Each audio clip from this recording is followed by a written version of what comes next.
Friends, आज के morning मन्ना में फिर एक बार मैं pastor Francis evangelical church of God Ghaziabad से ग्लोबल मुक्ति फाउंडेशन के साथ मिलकर आप सबका हम लोग स्वागत करते हैं हमारे इस यूट्यूब चैनल में।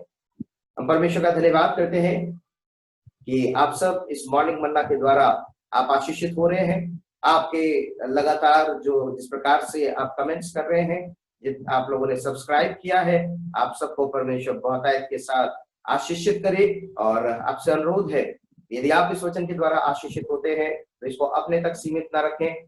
हर एक अपने उन साथियों के साथ, उन मित्रों के साथ आप इस वचन को जरूर से साझा करें, ताकि हर एक व्यक्ति वचन के द्वारा आशीषित होने वाला हो सके। क्योंकि ये वचन फैलाने के लिए परमेश्वर ने दिया है, ये बीज है जो बोने के लिए प्रभु ने आपको दिया है। हमारे जीवन में फल आया है, हम इस बीज को लेकर आपके जीवन में बो रहे हैं। आपके जीवन में फल आता है, वो दूसरों के जीवन में बीज के रूप में काम करने पाए। परमेश्वर का धन्यवाद करते हैं कि आज फिर एक बार प्रभु ने अवसर दिया है। और आज की सुबह आज मैं आपके साथ में बात करना चाहूंगा, चर्चा करना चाहूंगा इस विषय के ऊपर में कि किसकी सुने।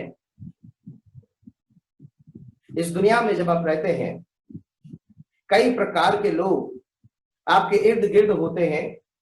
वो आपको सलाह दे रहे होते हैं, वो आपको बातें बता रहे होते हैं, वो आपको चीजें समझा रहे होते हैं। बहुत सारी आवाजें हमारे कानों में आती है।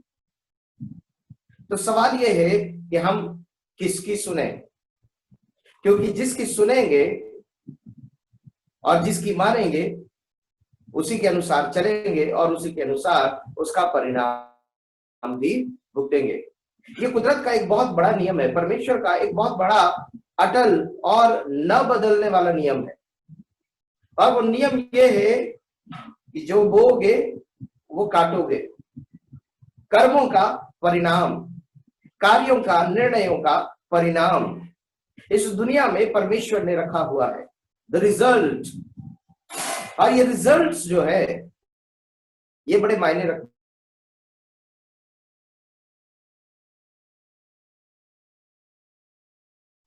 इन्हीं रिजल्ट्स का परिणाम हम अपने जीवन में काटेंगे, इन्हीं रिजल्ट्स का परिणाम हम अपने जीवन में भुगतेंगे।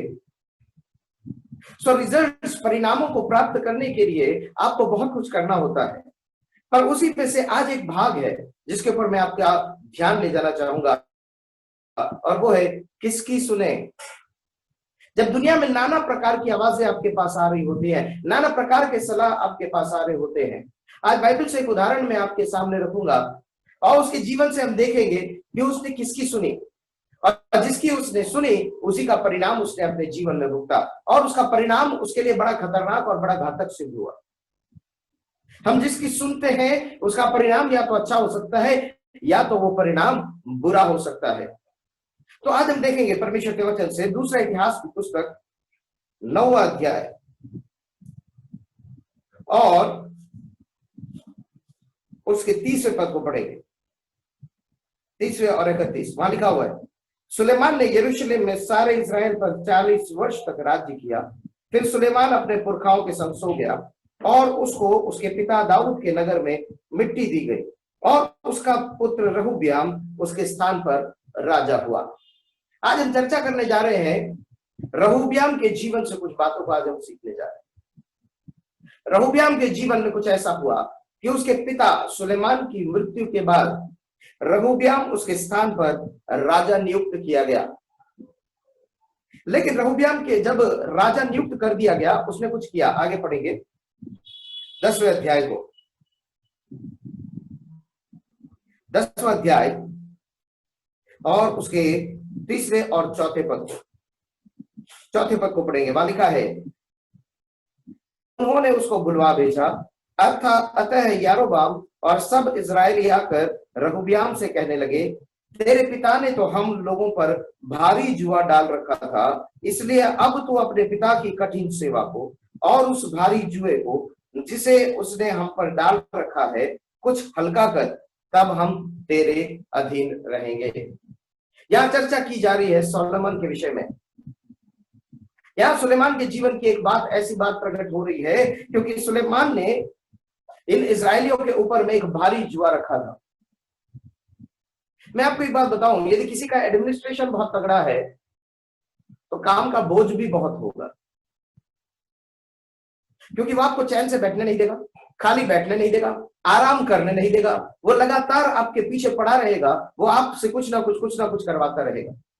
यदि हम लोग देखते हैं कि सुलेमान का राज्य, ये एक विचार है जो इस वक्त में आया है, इसलिए मैं आपके सामने इसको रखूंगा जरूर।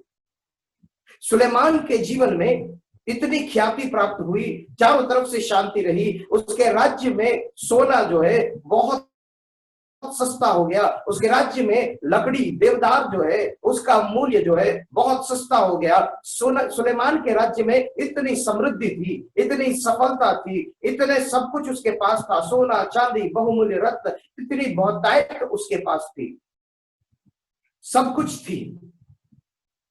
तो आप सोचिए इतने चीजों को मैनेज करने के लिए सुलेमान ने क्या किया होगा।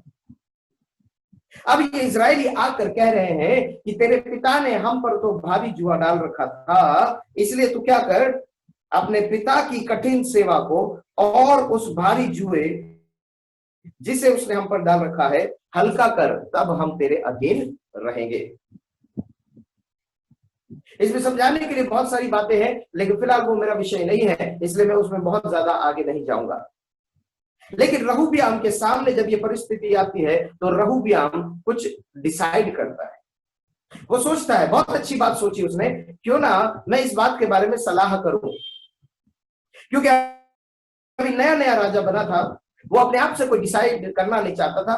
आखिरकार डिसीजन तो उसी को लेना है, सही ले गलत ले जो भी ले उसी को लेना है, सलाह चाहे कितनों से ले, सलाहकार चाहे कितने ही हो, करना तो उसको वही है जो उसको ठीक लगता है। तो रहूबियाम ने भी अपने जीवन में सलाह लिया। क्या सलाह लिया? पहला, उसने तब राजा रहूबियाम ने उन बूढ़ों से जो उसके पिता सुलेमान के जीवन भर उसके सामने उपस्थित रहा करते थे, यह कहकर सम्मति ली, इस प्रजा को कैसा उत्तर देना उचित है, इसमें तुम क्या सम्मति देते हो। पहली सलाह उसने उन बुजुर्गों से ली जो उसके पिता सुलेमान के समय में उसके जीवन भर उसके सामने उपस्थित रहा करते थे। बहुत अच्छी बात। दूसरा, उसने 8वें पद में पढ़ेंगे, उसने उन सम्मति को जो बूढ़ों ने उसको दी थी छोड़ दिया और उन जवानों से सम्मति ली जो उसके संग बड़े हुए थे और उसके सम्मुख उपस्थित रहा करते थे। Praise Lord. यहां पर रहूबियाम दो लोगों से सलाह कर रहा है। एक वो लोग जो उसके पिता के सामने जीवन भर पूरे उसके पिता की उपस्थिति में बने रहते थे, एक वो लोग, और दूसरे वो लोग जो उसके साथ पले बड़े थे और जो उसके सम्मुख उसके सामने उपस्थित रहा करते थे। दूसरा, उसने उन लोगों से सलाह दी। बहुत अच्छी बात है।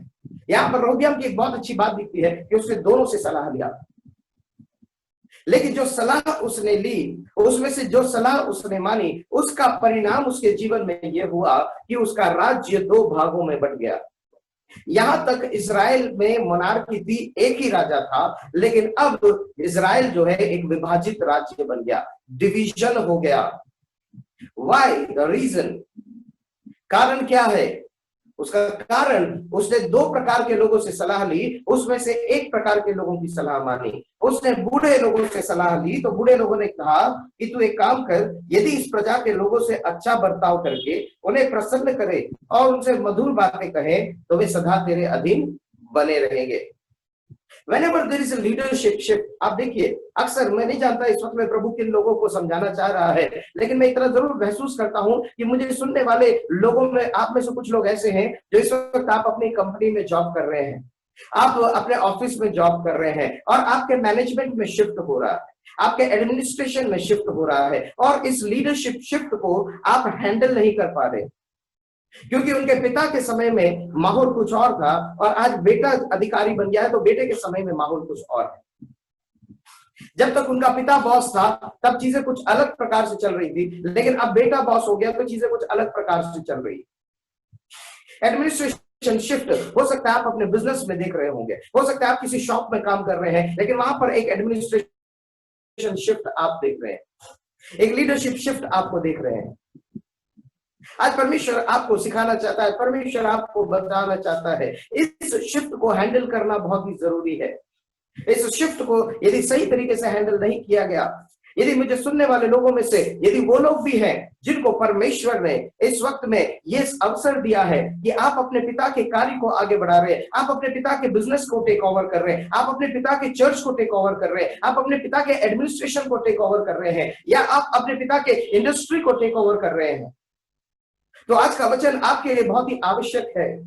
और मैं इस बात पर विश्वास करता हूं कि प्रभु आपके जिंदगी में कुछ अद्भुत कार्य करना चाहता है। और प्रभु नहीं चाहता कि आपकी कंपनी डिवाइड हो, प्रभु नहीं चाहता कि आपका बिजनेस डिवाइड हो, प्रभु नहीं चाहता कि आपकी शॉप डिवाइड हो जाए, प्रभु नहीं चाहता कि आपका राज्य या आपको जो एम्पायर दिया गया है वो एम्पायर डिवाइड हो जाए। परमेश्वर नहीं चाहेगा।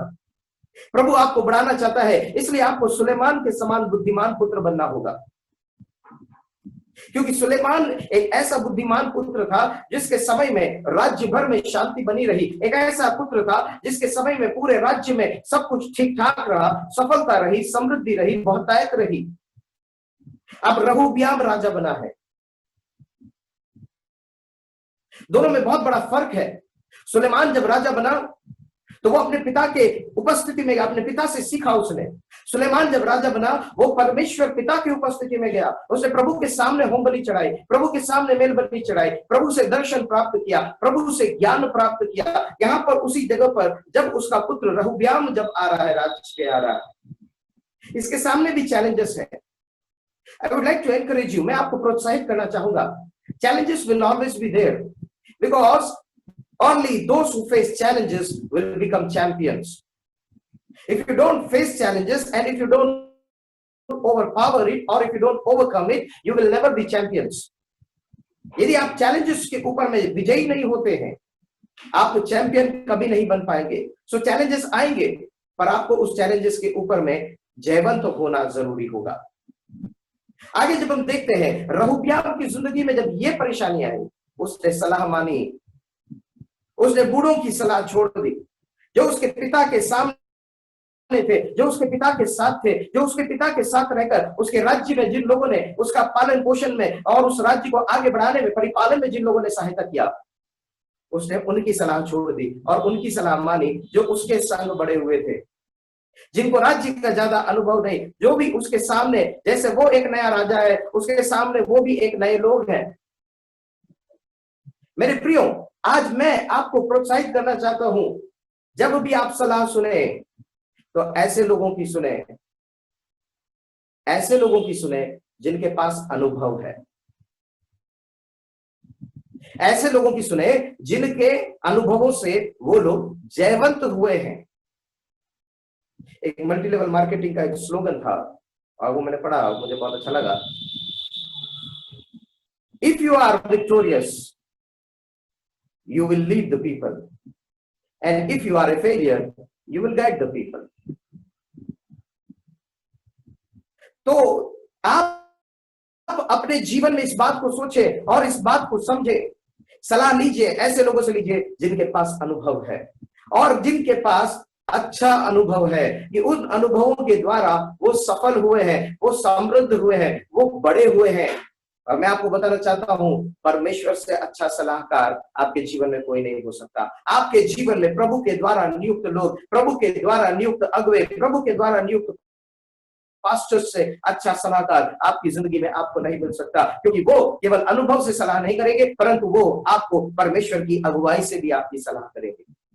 आज की सुबह आपको डिसाइड करना है कि आप किसकी सुन रहे हैं। इन नए चैलेंजेस को फेस करने के लिए, नई चीजों को फेस करने के लिए, मौजूदा परिस्थितियों को फेस करने के लिए आप किसकी सलाह सुनेंगे, क्योंकि बहुत से सलाहकारों के साथ में विजय मिलती है। मेरे प्रियो, रहूब्याम के समान ना बने जिसने उन बुजुर्गों की सलाह को त्याग दिया जिनके पास अच्छा अनुभव था, जिनके राज्य के समय में, जिनके पिता के राज्य के समय में वो लोग उसके साथ थे, और जवानों की सलाह को माना जो उसी के साथ पले बड़े थे, जिनके पास ज्यादा अनुभव नहीं था, जिनके पास में ज्यादा मेडल्स नहीं थे। उन लोगों की सलाह को मानता है और उसका राज्य 2 भाग हो जाता है।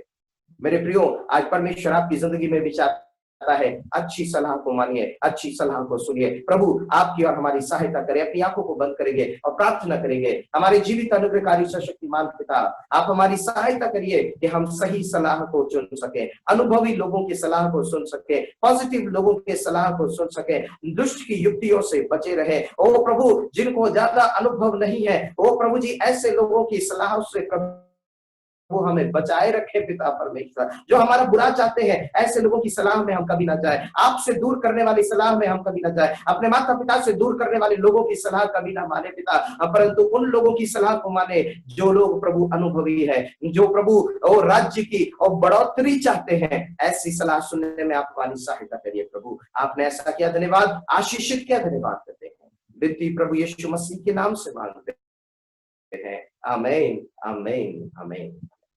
प्रियो, प्रभु आपकी सहायता करे, आप अच्छी सलाह को सुने और अच्छी सलाह को लेकर आगे बढ़े और आपकी सफलता की गाथाओं को हम सब भी सुनना चाहते हैं। परमेश्वर हम सबको बहुत के साथ आशीषित करे। आप हमारे इस YouTube चैनल को आप लाइक करें, शेयर करें, सब्सक्राइब करें और अपने कमेंट्स आप हमें जरूर से बताएं और परमेश्वर की आशीष को आप प्राप्त करें। प्रभु हम सबको बहुत के साथ आशीषित करें। Thank you, thank you, thank you.